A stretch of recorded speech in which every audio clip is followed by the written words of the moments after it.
트럼프의 베네수엘라 석유자산 몰수 이런 등등의 사건들을 보면서 오래된 국제 질서, 이론 또는 그런 관련된 것들이 거짓이 아닌가, 무너지고 있진 않는가, 그런 상황에서 새로운 질서의 과도기, 십자로라 그럴까요? 갈림길에 서 있는 우리는 결국 세 가지 결론을 도출할 수가 있습니다. 질서나 안전이나 당연한 것으로 생각했던 그런 가치를 지키려고 그러면 엄청난 또 다양한 대가를 또 우리는 치러야 하고 또 우리는 치러가고 있습니다.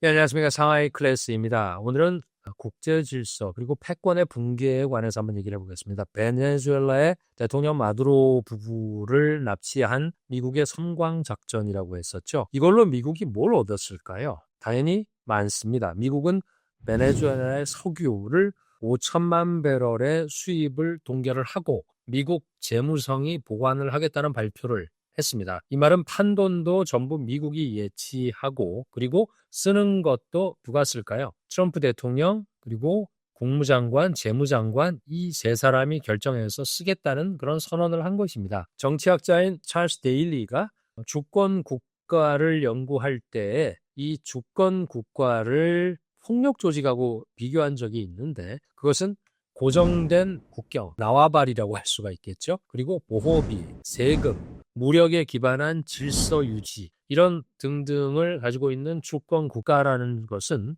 인류 역사상 가장 효율적인 조직적인 범죄 집단이 될 것이라는 것, 그것이 입증될 것이라고 결론을 내리고 있습니다. 이 말을 들은 많은 사람들은 정부의 행위는 정의롭다고 생각하는 분들이 많기 때문에 많은 사람들이 비웃었죠. 그리고 정부의 행위와 폭력 조직의 행위는 분명한 차이점이 있다. 그러면서 내세운 논리가 정부는 규칙을 따른다라고 했지만 사실은 폭력 조직도 규칙이 있다는 것입니다. 이 둘 간의 공통 규칙이 뭐냐?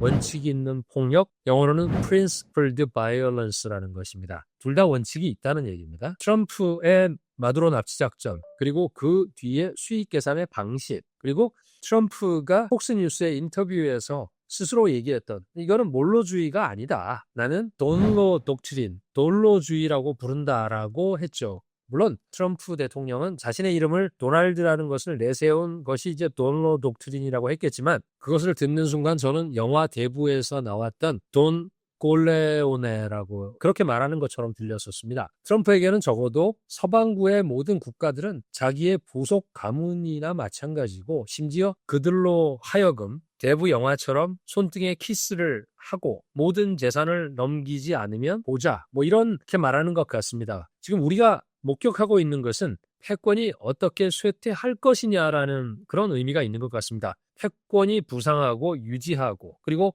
패권이 쇠퇴하는 이런 국제 시스템에서 패권의 쇠퇴의 이론 연구는 대단히 중요하다고 합니다. 미국은 2차 대전 이후에부터 부상하기 시작해서 전 세계의 그 국제 질서를 지금 현재 것을 구축을 했고 그리고 중국은 1949년에 신중국을 건국한 이래 계속 변방으로서의 역할, 그것은 능력이라든가 자원, 여러 가지 그 객관적인 이유가 있겠죠. 그러면서 이런 미국이 만들어놓은 이 시스템을 아주 성실하게 학습을 했던 것이 사실입니다. 그리고 또 크다고 볼 수 있는 대국 중에서 유일하게 이런 질서를 제대로 인식하고 또 심지어 인정하고 있는 그런 국가도 중국이라고 저는 생각을 합니다. 그런데 트럼프는 이런 인식을 재구성하게 만들고 있는 존재입니다. 그래서 얼마 전에 제가 본 어떤 사설에서는 트럼프는 서양 전설 속의 크툴루 신화와 같다고 비유를 했습니다. 이 크툴루 신화 속의 고대의 신들은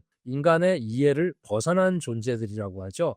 그래서 인간의 뇌로는 그 신들을 도저히 이해할 수가 없다고 합니다. 사실 지금 트럼프의 베네수엘라 석유자산 몰수 이런 등등의 사건들을 보면서 오래된 국제 질서, 이론 또는 그런 관련된 것들이 거짓이 아닌가, 무너지고 있진 않는가 이런 생각을 할 때가 되게 많습니다. 그런데 어떤 또 정치학자 한 분은 미국의 행동 논리는 의외로 너무너무 간단하다고 합니다. 강권이 곧 그 정글의 법칙이라는 얘기입니다. 어떤 이들은 미국이 쪼그라들고 있다고 말하지만 절대 그렇지 않다고 하는 사람들도 많습니다. 미국은 실질적으로 유럽과 아시아 쪽에서 해외로 투사하던 본국의 군사력을 철수를 시키면서 동맹국과의 관계를 약화시키고 그리고 서반구를 진지하게 경영하는 그런 작전을 또는 그런 전략을 가지고 가는 것 같습니다. 그린란드도 있고 또 멕시코도 있고 베네수엘라도 들어가고 있는 거겠죠. 오늘날의 미국은 체계적인 사고가 아니라 사례 중심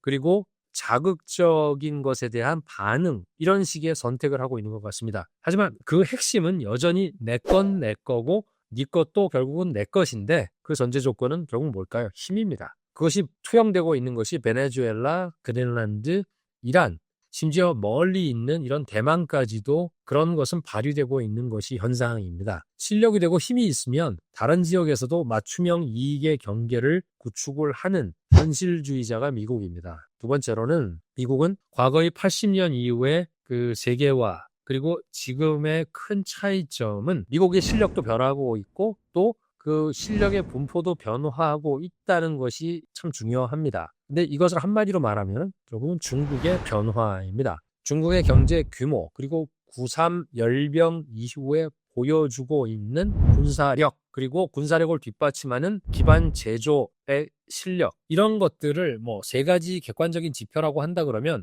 우리가 인정하든 말든 한국의 어떤 분들이 인정하건 말건 오늘날 세상에는 두 개의 초강대국뿐입니다. 물론 그 하나인 미국은 단급 패권을 유지하고 싶어 하긴 하지만 또 그 패권의 유지 비용은 부담하기를 싫어하고 있죠. 그런 상황에서 새로운 질서의 과도기, 십자로라 그럴까요? 갈림길에 서 있는 우리는 결국 세 가지 결론을 도출할 수가 있습니다. 첫 번째는 결코 공짜는 없다는 것입니다. 인류의 보편적인 문명의 진보가 결코 공짜도 없고 절대 당연한 것도 없다. 그것입니다. 질서나 안전이나 모든 세상에 당연한 것으로 생각했던 그런 가치를 지키려고 그러면 엄청난 또 다양한 대가를 치러야 하고 또 우리는 치러가고 있습니다. 둘째, 이익 창출 못지않게 분배가 중요한 것 같습니다. 80년 동안 패권을 구가해왔던 미국은 글로벌화의 과정에서나 또 애플 폰을 필두로 한 글로벌 협력에서나 미국이 가장 큰 몫을 가져갔는데 왜 문제가 발생을 했을까요? 이거는 경제학적으로 풀어볼 필요가 있습니다. 모든 이유는 글로벌 차원에서 두 차례의 배분을 거칩니다. 과거의 체계에서는 공급망에서 기업을 단위로 한 이익의 분배가 있죠. 즉 애플을 한 대 생산을 하면 미국은 얼마, 중국은 얼마 이것이 바로 분배에서의 1차 분배입니다. 당연히 거의 미국 기업들이 독식을 했죠. 근데 지금 돌아보고 나면 더 중요한 것이 바로 2차 분배입니다. 각국으로 간 돈들이 자본하고 노동 사이에서 이루어지는 분배가 바로 2차 분배인데 지금 현재의 세계 질서를 이 2차 분배의 불만이 만든 것입니다. 결국 미국 국민들은 한 가지 질문을 하고 있습니다. 80년이나 유지해온 패권이 지금의 나하고 무슨 상관이 있냐? 나는 개털인데 이것에 대한 답을 트럼프로 선택을 한 것입니다. 중국에서도 본질적으로 같은 질문들이 바로 왜 개혁개방을 해야 돼? 이것입니다. 개혁개방이 모두를 복지로 이끌어가는 그런 행복감이라든가 성취감을 줄 수가 있느냐는 이런 기본적인 질문에 대해서 중국 공산당도 답변을 해야 되는데 여기에 대한 답변을 못하게 되면 중국도 그냥 기름 번들어란 그런 정책적인 구호일 뿐일 것입니다. 이런 질문에 답을 못하면 앞에서 말한 미국의 패권주의이건 또는 그동안 유지되었던 다자주의건 또는 중국의 공산주의 사회주의이건 모두 다 지속되기가 어렵습니다. 그 사례는 역사 속에서 또 있었죠. 멀게는 히틀러가 있었죠. 그리고 지금은 트럼프까지 이어지고 있습니다. 히틀러나 트럼프 둘의 공통점은 문제를 제기하고 지적할 수 있다는 아주 능력이 탁월한 것입니다.